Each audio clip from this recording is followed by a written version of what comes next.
everyone's focused on the accidentally including a reporter, which to me is the sign that, okay, at least somebody figured out what's going on. I'm horrified that this is actually how they make decisions about going to war. Welcome to the latest episode of Trailblaze, the show where we discuss the America we are becoming, the America we can be. Jamal Simmons, my co-host. How are you, friend? I'm good, Nira. It's good to talk to you. Hey, this is what a crazy week we are living through. It's like you just can't even open your phone and look at whatever's popping up in your alerts because everything's nuts. It's good to be with you.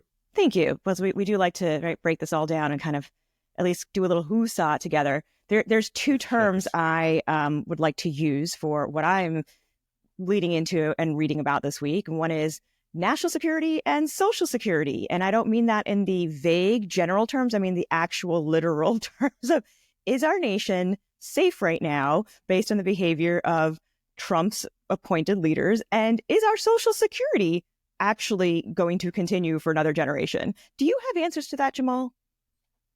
I think nobody has answers to anything, Nira. We don't know a single thing. Here's what I do know, that these are the most flippant and, undisciplined people we've probably had ever in government at the same time. And so we have no idea what they're up to because I don't know that they know in terms of how they implement this stuff, what they're up to. On the national security side, we had this amazing text chain on a commercial app called Signal. For those who haven't needed to use Signal, it's an upgraded version of WhatsApp. And I emphasize commercial because that means that a private group actually can access all of that information.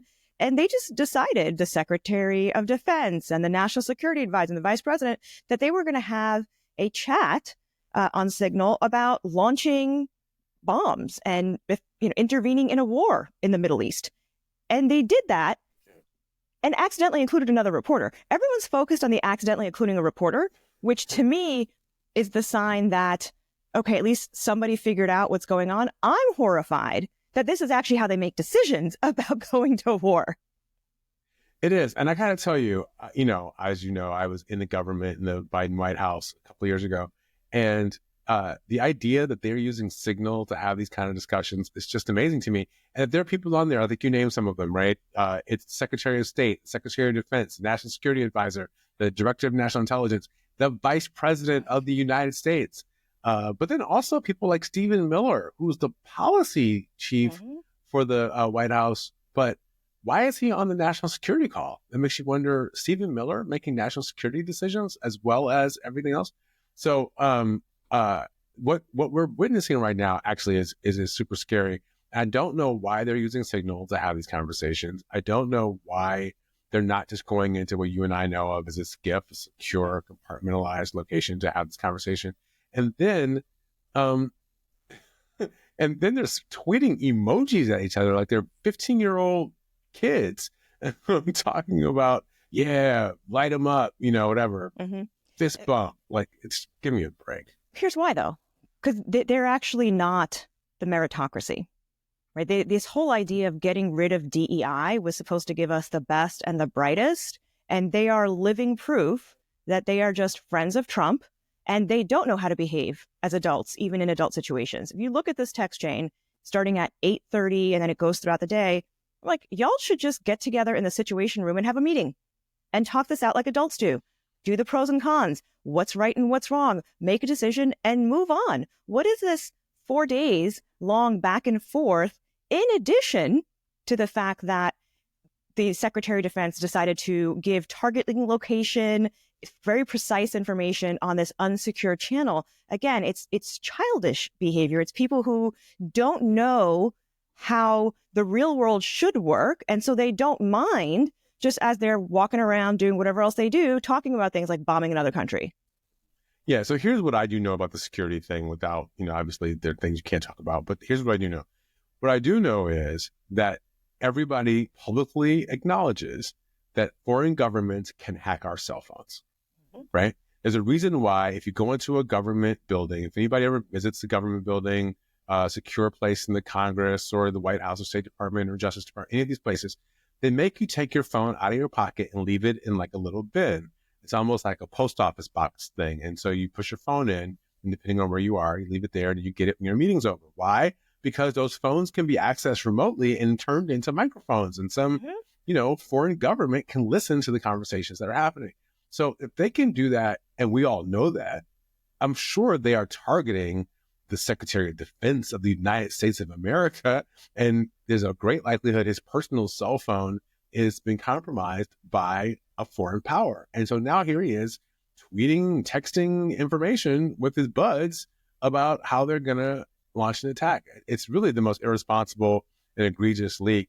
And the Secretary of Defense putting out, war plans, which whatever he wants to call them, they were war plans. These people should all face inquisitions around this with whether it's Congress. There are no inspector generals, but somebody needs to answer for it. Well, the head of the Office of the Director of National Intelligence, Tulsi Gabbard, was in front of Congress today on a separate matter talking about intelligence security, and she refused to answer when they directly asked her about this. Her answer was, well, it's under investigation right now, so I can't speak to that. I'm like, that's the best you can do? They clearly don't feel that they need to be responsive to Congress or to the people who confirm them, right? They're just like, this is how we want to do business. We're going to do it. This ties to just this flippant attitude about how our government works and how people's personal information works, and any of this. This very flippant attitude ties to why I mentioned Social Security. The Secretary of Commerce did an interview a couple of days ago in which he said, the people who complain about Social Security are the ones who are trying to take advantage of it. My grandmother, if she missed a check one day, she'd be like, okay, it'll come the next day. No big deal. She's not calling anyone to complain. Meanwhile, they're sitting there over at Social Security, dismantling websites, unplugging phones, making sure services aren't available. I'm like, guys, they have no understanding at all that Social Security is a program that for years has kept millions upon millions of people out of poverty. And it's their own money. It is money that we give in to the system so that we can have it back when we get older. So I'm like, what is it about Social Security that they find so awful or so unnecessary that they just want to dismantle it? They're just greedy. I mean, there's that. I spent a lot of time trying to, parse, like maybe there's some policy objective. They think that something might work.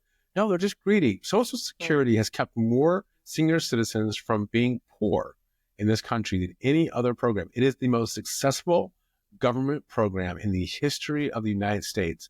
It alleviated almost all senior citizen destitution, right? And you add Medicare and Medicaid. So if you're over the age of 65, you can go to the doctor almost for free before any of the rest of us could, which is why Bernie Sanders and others were talking about Medicare for all, because it was a program that everybody could be covered by.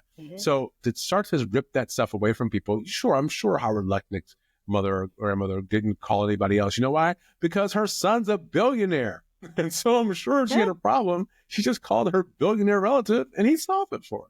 Yeah. Meanwhile, I have family members who wait for that check. Most Americans are waiting for whatever is the paycheck or the Social Security check, where most of us don't have the kind of savings that billionaires do. And we've paid into this program with the expectation that that social safety net would be there later in life. Now, the head or the potential new head is under grilling right now in Congress. He's getting questioned by Congress about what his intentions are. He called himself a Doge enthusiast, but he also said that he refused, he wasn't considering privatizing it, which is what people have always been afraid of, is the idea of tying Social Security to these markets that keep going up and down. You can get, a whole lifetime of savings just wiped out based on one day of bad performance. So he said he's not for privatization. However, he also refused to reject the idea that Social Security is a Ponzi scheme. So he's a Doge enthusiast, is repeating Elon Musk's talking points. This is the guy they want in charge of this program, as they're already trying to dismantle the facility.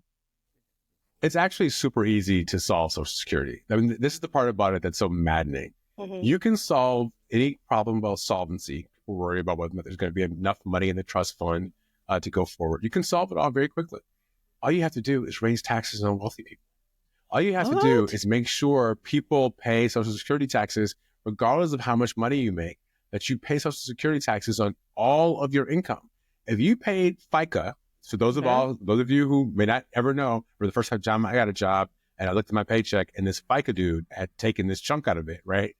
If everybody paid FICA for every penny that every dollar they owned or earned, Social Security would be solved, and we probably could solve a bunch of other problems in the country. But that's not what happens. What happens is once you get past middle income or upper middle income kind of salary, they stop taking Social Security from you. I don't know if people know that, but if you make $200,000 a year, you do not pay Social Security taxes anymore for the rest of the time. I mean, I think the number is actually somewhere in the like 170,000, 165,000, somewhere in that range. After that, they stop taking Social Security taxes from you. And every dollar you get after that belongs to you. Well, because they figured that, oh, you're making great money, you're never going to need a social safety net. Well, you never know who's going to need a social safety net at this point, right? Especially at this rate, the rate they're going. And that's still a policy answer that you're giving. That is an answer about making sure that this program is around. It's been beneficial. Like, you're acknowledging all of these facts. The challenge with Musk, Doge, and Trump is that they don't care. Right. They're not looking to maintain social safety nets and making sure people don't go into poverty. Like, okay, so there's people in poverty. So what? Because they can take care of their family members. They're not worried about ours. Right. It's not about the poverty. Right. They just don't want to pay. I mean, that's what it gets down to. They also just don't want to pay themselves. And so here's the thing about the recklessness, right? Like, this is the thing about the recklessness is from whether it's texting your buds in the cabinet about war plans or going into Social Security and rifling through all the data, IRS, rifling through all the data, or whether it's just rounding up a bunch of people because they have tattoos that look like they might be in a gang and then deporting them to a secret prison or a third-party prison in another country without due process or any kind of hearing. There's this recklessness is what it is that is causing us so much trouble. And so we've got friends all over the world who are now wondering if the United States is a partner they can rely upon. We have it's got, not. It's not.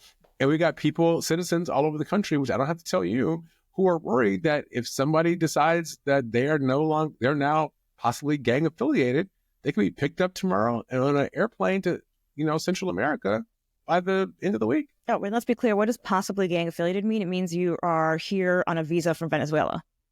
Right, that you had legal status here from a country that has been decided is not a friend. That's it. And you could have been escaping that horrible country and the treatment that you were getting and be here. There's a couple in Maryland, so nearby for me, where they got stopped by police and taken in. Like, okay, well, I guess everything checks out. And their kid is screaming, like they leave a kid in the house. And then 2 days later, they decide to pick up the couple again. Just for no reason. I mean, everything checked out. They're here legally. They're not doing anything wrong. There's no charges. And it's harassment. And as you said, harassment and recklessness. Yeah, it is. This is the kind of thing that we all worry about. Constitutional crises. We worry about what happens when the country goes into a situation where we can't dig ourselves out of. This is one of those times, one of those moments that we all get worried about. Because who's to say that you can't get picked up? I could get picked up as I walked out of this office. I could get picked up and someone says, we had a tip that you were a member of a gang. Now I'm in the system. Now, what else have they done? They've taken down all the notifications inside of detention centers that tell you what your rights are. And they've certainly taken them down in Spanish. So if people are Spanish speakers, they don't get it. So you don't know that you can have a lawyer before you can talk to one. You're in detention jail. You're not in regular jail. So you're not necessarily guaranteed the same rights you are if I got picked up and sent to the 13th precinct office and they wanted to know whether or not I had, busted open a window in a car. Like, so anything could happen to me. And before my family, my friends, Naira, if you were worried and you were like, where's Jamal? He was supposed to be on this podcast. And we haven't heard from him. And they start looking around, and it takes you 3 days to figure out that I was picked up and I'm in a detention center. By then, I could be on an airplane on my way to Central America, and you might never see me again. This is not hyperbole, though. This literally happened to 300 people, and now we're hearing the stories of their family members being like, "Dude, what happened? My husband, my kid, like, where are they? What's going on? Why did they just get picked up and sent away?" And it's this narrative. We've talked about narratives, right? That gang violence, terrorism, all of this, right? That this justifies doing anything to everybody. You can do anything to anybody under that storyline. And it's dangerous. It's dangerous. It's also very, very real right now. They're breaking what was working, and they're not fixing any of the actual problems that we had. Right? They're not fixing Social Security. They're making it worse. They're not fixing national security communications. They're making it worse. They're breaking our relationships with partners in Europe while failing to bring any peace. I mean, Ukraine was supposed to be a peace deal on day one, right? Egg prices were supposed to drop on day one. None of that's happening. So really, what are Trump and Elon Musk really spending all their time doing? Is it launching crypto coins? Is that what this is going? Well, I wrote about this week in my Substack about how, Abraham Lincoln called us the better angels of our nature. And that means if you've got better angels, you got to point them out. It means you also have worse angels of our nature. And we're at this point right now where the worst angels are having a moment. The worst angels have decided that all the progress that we've had over the last 100 years, now it can go away. And they want to take it all back. They want to take all that progress away. And so if you listen to Howard Lutnick, who you mentioned a second ago, talked about Social Security, the Commerce Secretary, he also talked about the time that he thought America was at its greatest was in 1900. 1900 was 125 years ago. That was the time when women didn't have the right to vote. That was the time when Irish and Italian people were being hounded for being the bad immigrants of the moment. It was also a time in the age after the Confederacy where they were going around with night riders and Ku Klux Klan members going around riding up on African Americans and lynching them. So some of the 10 worst years of lynchings happened in 1900. But this is the time that they idealized because why? There was no income tax. That's the reason why they believe there were no union rules. That was the great moment. There were no union rules. Income tax. No income tax, no union rules. There were no child labor laws, right? You had the people who wanted to make a ton of money were allowed to do it however they wanted to. And you either got crushed in that system or you went along with it. Right? There was no outside protection for anybody else if you weren't the railroad baron or, the one who opened up the big bank. Like, that's it. They ran their own lives and everybody else's. And what happened after that moment, right? All these rich people who were making decisions amongst themselves, which is what Howard Lutnick says, we had so much money, all the businessmen could get together and figure out how to spend it. What happened after that was a big burst of a progressive era movement.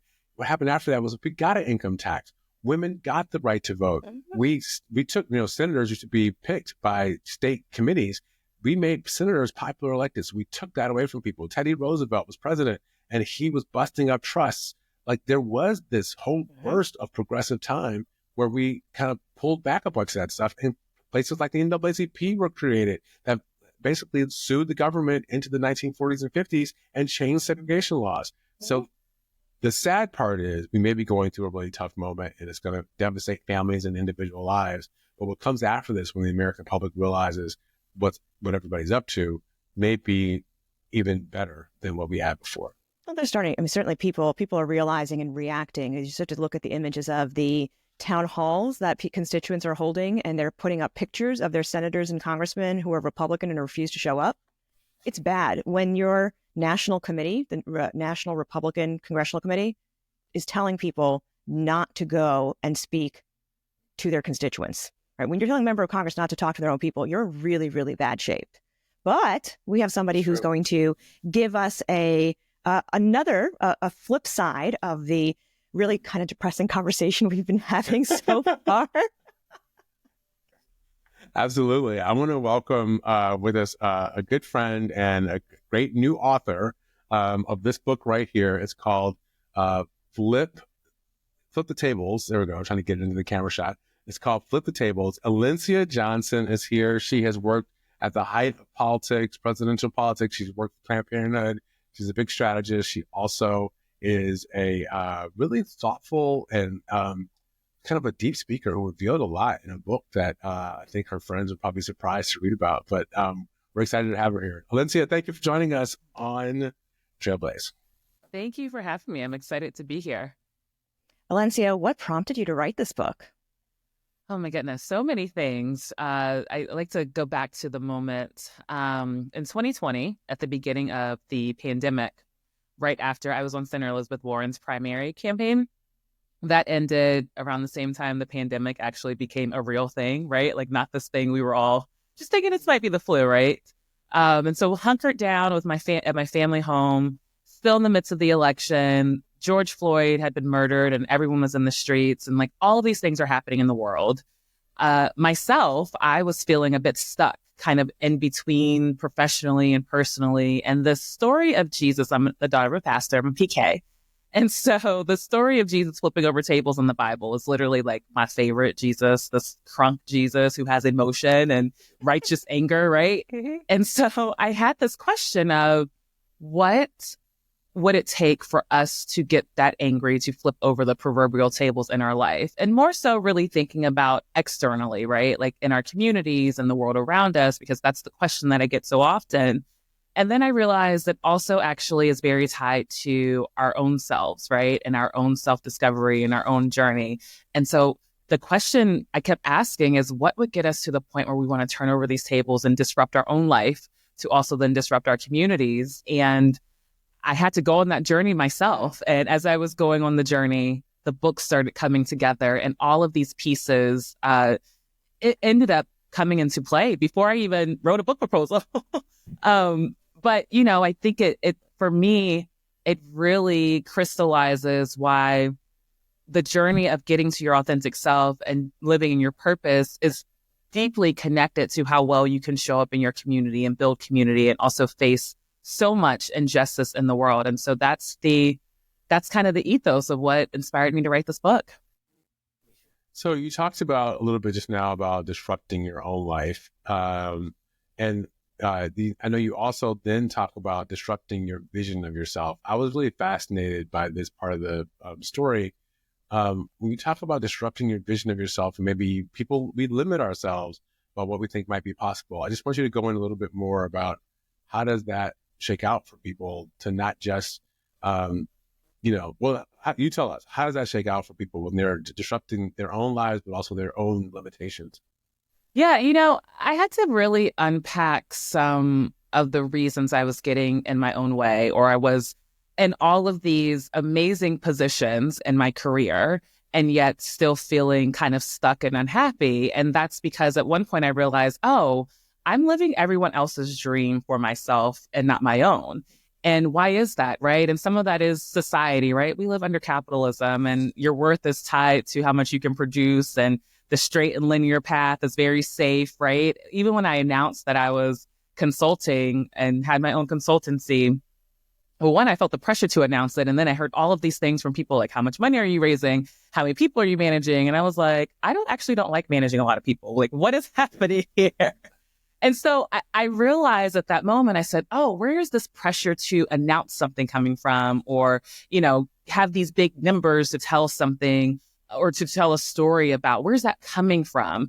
And then I also thought about the fact that particularly for Black women, we have been just on this hamster wheel, this booked and busy hamster wheel, but then what for? And I had to realize that the closer that I got to who I wanted to be, it might go up against the vision that other people have for me. But the reality is these limited scopes that we have for ourselves and other people, it comes from fear, right? It comes from, we don't know what's on the other side. And I think, and not just Black women, but anyone who has any marginalized identity, right? We take a path because we see success there, and that shows that is a bit of safety, right? And in a world that does not create safety and opportunities for us, we do try to control certain pieces of our lives to make sure that we're able to take care of ourselves and our families.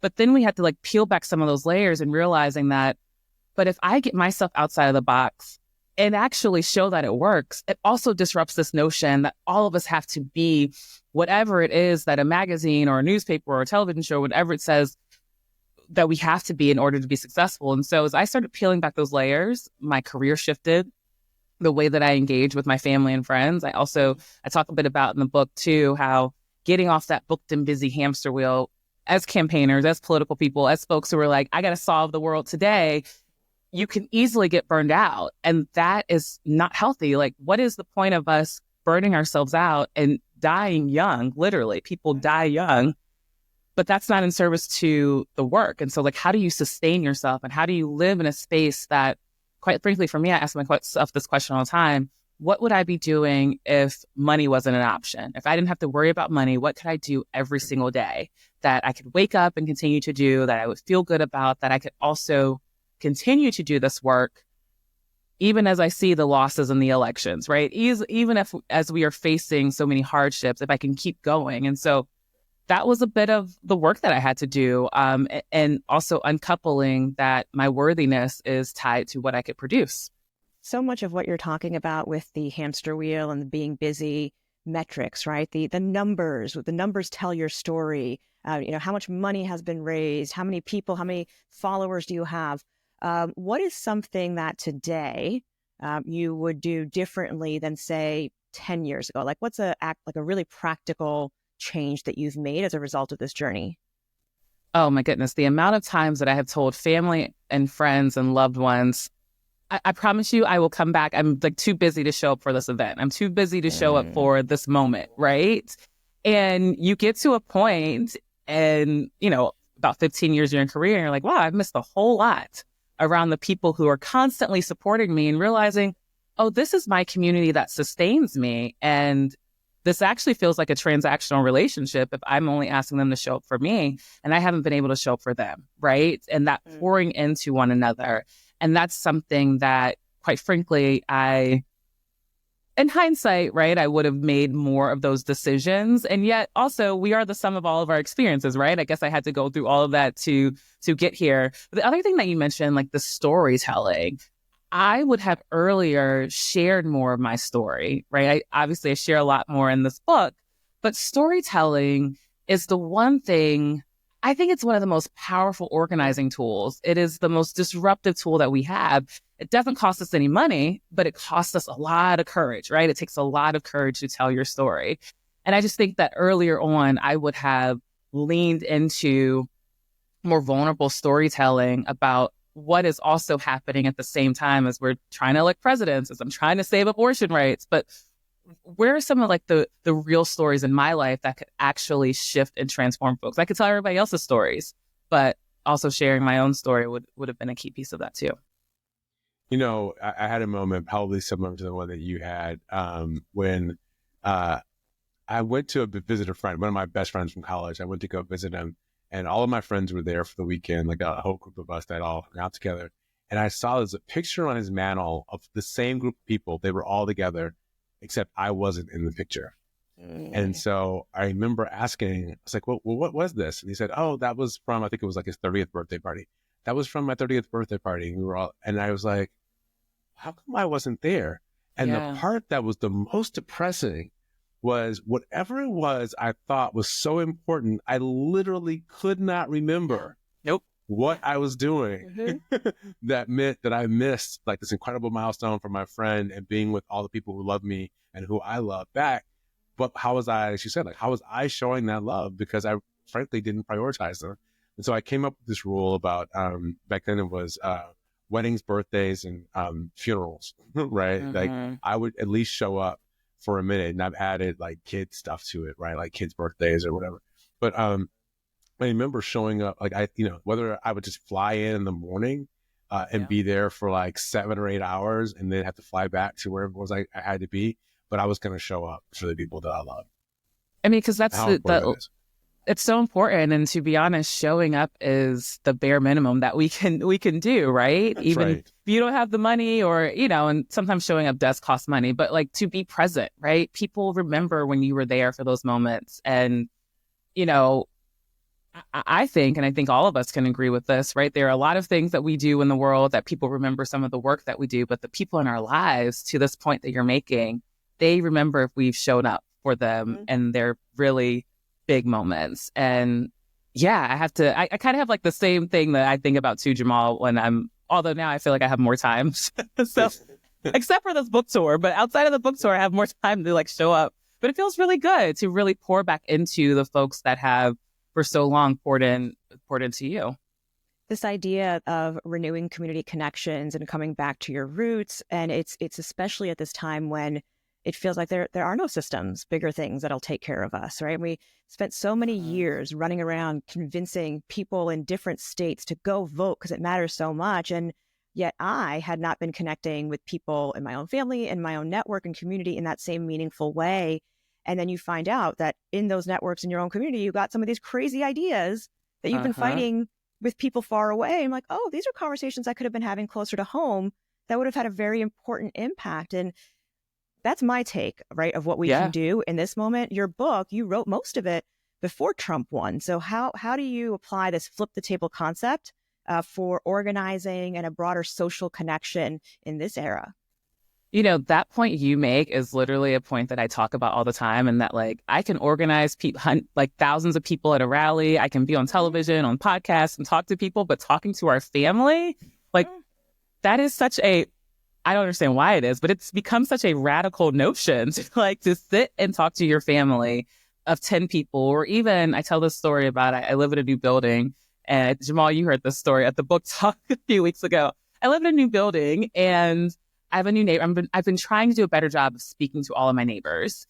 And there's this one woman on my hall. We're the only people in this hall right now. And she acts like she doesn't want to speak to me. And I'm like, well, girl, when this whole thing burns down, we have to ride out together. Like, we may not be able to do anything else but like be with each other. And so that leads to the question that you ask of how do people show up now? I think so often folks are looking for some one big savior, right? Like we're hearing this, like who's the leader of the Democratic Party? And I think we are, yes, we need some inspirational, charismatic leaders that like help motivate people. But also like there's a bit of like self-accountability that I think a lot of people need to take, and you have to participate, right?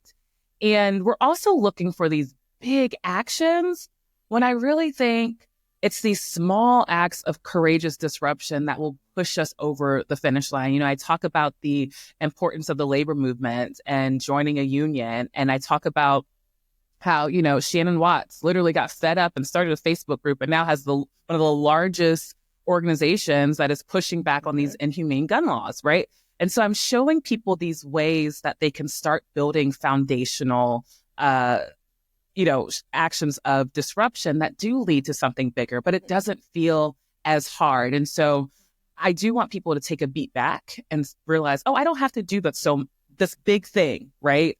If locking arms with someone and literally standing in the middle of the street and putting my life on the line seems too scary for me. There are ways in which people can engage that starts before that. I mean, even if we think about, as people have been telling folks to call their members of Congress, the amount of people who I think are very confident, who have been extremely nervous to pick up the phone and leave a voicemail. And so I'm trying to teach people these small things to build that muscle. So when we have this big ask, right? When we do have this, I hope we have this, hundreds of thousands of people, 1 million people flooding the streets of DC, they have built that courage from these small acts of disruption. You know, there's my favorite chapter, I will tell you, is chapter 5. Chapter 5 is Sometimes the Problem is You. I think that's what it's titled, or Sometimes You're the Problem. The red flag is you. The red flag is you, right? And I love that the man on this chat is the one who liked that chapter. Me too. Sometimes the red flag is you. Right? No pun intended. But no, like sometimes, so this is something I think about a lot, and I have talked to people in my life about, is that, you know, sometimes you do have to face that it might be you that's the problem. And, you know, when Dr. King said we'll be judged by the content of our character, it might be that we are found lacking at a moment, you know, whether it's our character or just our skill set. So can you talk a little bit about kind of coming to grips with the idea that you might actually be the thing standing in your way of success? Oh, that one was, I can't believe I wrote that chapter, but it is really important because, you know, for me, I got to this realization. It was through like assessing some relationships, and I actually talked about one of our mutual friends, a conversation with her about a romantic relationship. And then I realized, I said, well, wait, I feel stuck in my professional life. And, oh, that's because I'm not putting myself out there.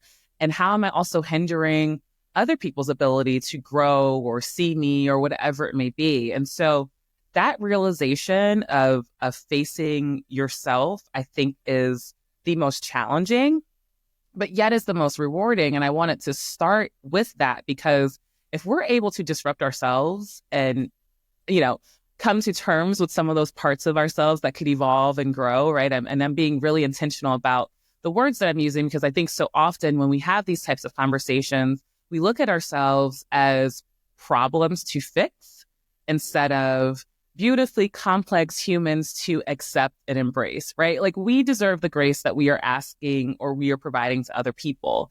And all of that came with understanding that I'm getting in my own way. And then I was also trying to, launch a creative project a few years ago, and I was just really down about it. And one of my girlfriends was like, but you have the entire network. Like, the only thing holding you back is you putting yourself out there. And then I put myself out there, and you're getting more yeses and you're getting nos, right? And it's all leading to the path of this actually working out. And as I think about leadership, I was asked this question around Chuck Schumer and his vote. And I said, when you realize that sometimes you can be getting in your own way, you also realize when it's time for you to leave a situation, when it's time for you to, if you're in I think about this time when I was working at Planned Parenthood and I was managing a team, and I realized that I was facing a lot of resistance, and it felt like everything was just really hard and complicated. And I said, oh, I think I'm the problem. Like, it's time for me to leave. Like, this strategy, what we are working towards can't go any further. If I'm in this position, it's time for someone else to lead. But until you're able to face those things within yourself in your own life, you can't even see how standing in your own way also prevents the community from moving forward too. And so that chapter was extremely important to me. And a lot of those chapters in the early parts of the book, the whole book, but especially those chapters, going back to those, it's a little challenging for me, to be honest. But it's a good reminder, right, that so often we're putting the blame on other people, and I'm not, negating the harm that other people sometimes that they do cause us, the very real harm that happens.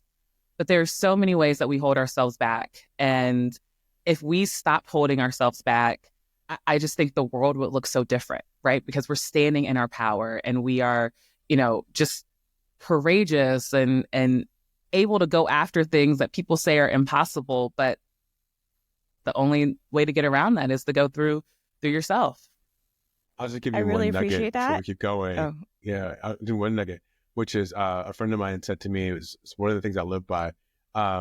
We very often don't succeed, not because we misjudge ourselves, not because we misjudge others, but because we misjudge ourselves. And so very often we are looking at other people to do things and what? Maybe it's not really them. It's just get to your point. Yeah. Maybe sometimes I'm not really the right one to do this thing. I will say there's some interesting gender dynamics in this type of leadership thing too, which is that we don't have many examples of male political leaders who step aside and say no to more power, right? And I look at Jacinda Ardern, who is the Prime Minister of New Zealand. She's like, 5 years, and I've done I've given my best. Thank you, and I don't have much more to give, so I'm going to gracefully exit, and you'll see me in my next iteration. Here's what I'll be as the next person, and I'm hoping that's a generational change, not just a gender thing, because we certainly need more of that. I need more examples of show me what it's like in your non-work phase of life. There's more to life than just working till I collapse. But that certainly seems to be part of the challenge that we have in society today. I would true totally with the political figures, right? Yeah, and I actually, some of that is part of also why I wrote this book the way that I did, because I think our politics and what we see and how people operate in their politics is just an extension of our values and who we are.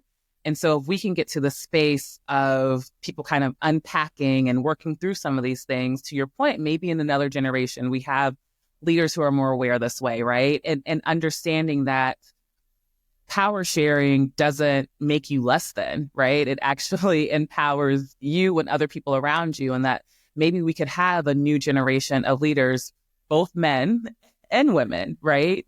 Thank you for the bone. I appreciate that. We want you to be better, which is why the book, I know a lot of women are buying my book, but I really want a lot of men to buy the book too, right? Because, and I also say in the book, patriarchy doesn't serve men either.